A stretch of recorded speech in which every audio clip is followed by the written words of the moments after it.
Subject కి ఒక teacher ఉంటారు, అన్ని సబ్జెక్టులు నన్ను చదవమంటారు. ఇంత చిన్న బుర్రలో అన్ని ఎలా నింపాలి? Class work, home work, fair notes అంటారు. సబ్జెక్ట్ కి 3 బుక్స్ పెట్టి బ్యాగ్ నింపుతారు. ఇన్ఫాక్ట్ నా బరువు కన్నా నా బ్యాగ్ బరువే ఎక్కువ.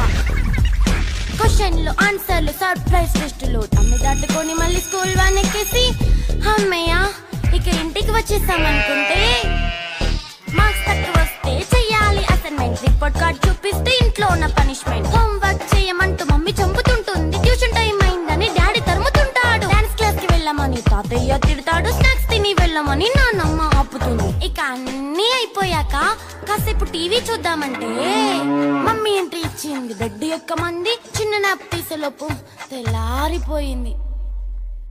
అయ్యో మళ్ళీ మొదలు ఈ స్కూల్ కష్టాలు.